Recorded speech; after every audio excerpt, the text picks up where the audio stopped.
লাগি তাই জিকির করতে পারতা সুবহানাল্লাহ এখানে কাফির ব্যক্তি প্রশ্ন করলো ও আল্লাহর নবী ঈসা তুই তো মৃত মানুষই জীবিত করতে পারতে দেখাও যে আমরা লাগে মৃত মানুষ সুবহানাল্লাহ ঈসা আলাইহিস সালামে জবাব দেন তোমরা নির্বাচন করো নির্দিষ্ট করো আমি কোন ব্যক্তিরে আমি জীবিত বলে দেখাইতা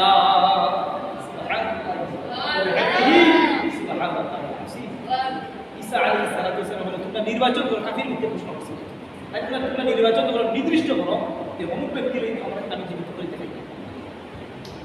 তো তারা তুলে দেয় ঠিক আছে আমার নূহ আলাইহিস সালামের পুত্র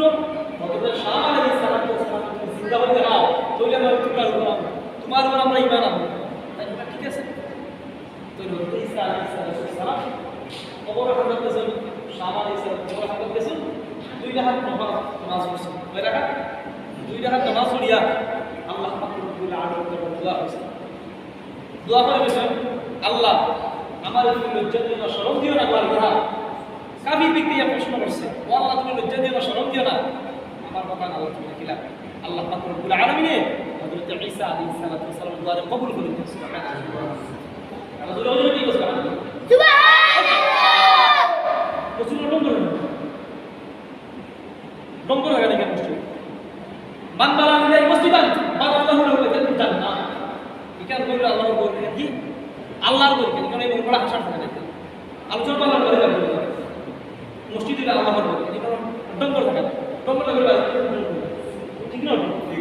মসজিদ আইসা আমার নবয় হবে তো তার কম করতে পারলে না বলতে পারি না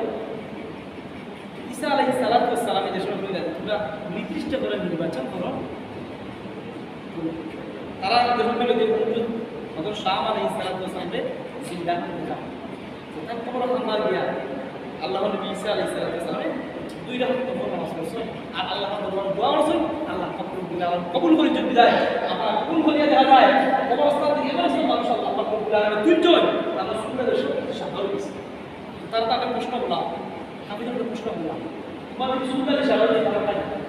আমার সুন্দর সাহায্য মানে এখন যে দাস শুনিয়া কিয়ামত কায়েম হয়ে গেছে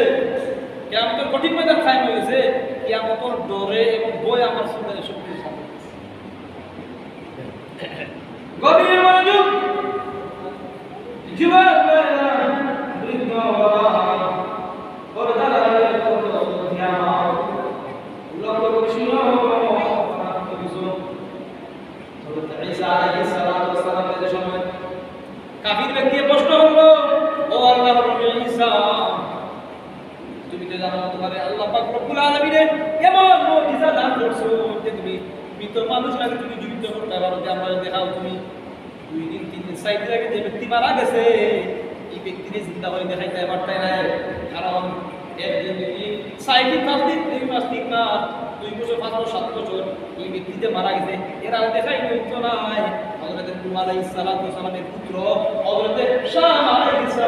সালামের তুমি জিন্দা করে দেখাও আল্লাহর নবী হযরত ঈসা আলাইহিস সালাম আল্লাহর বন্ধু হযরত ঈসা আলাইহিস সালাম একটা কবরস্থান হলো শাম আলাইহিস সালাম কবরস্থানের মধ্যে গেছেন কবরস্থানের মধ্যে গিয়া 2 রাকাত নফল নামাজ পড়ছেন আর নফল নামাজ পড়িয়া রব্বুল আলামিন দরবার রব্বুল আলামিন আয় আল্লাহ আমারে তুমি লজ্জা দিও না শরম দিও না কাফির ব্যক্তি আমারে প্রশ্ন করছে ও আল্লাহ আমারে তুমি মুজিজা দান করছো এখন যদি আমি শরম পাই তার সামনে আমি লজ্জা পাই শরম পাই আল্লাহ তোমার দরবারে আমি দরখাস্ত করলাম আল্লাহ তোমার কাছে সালাম করলাম আমার সুআলে তুমি মাওলা কবুল করিলা আল্লাহ পাক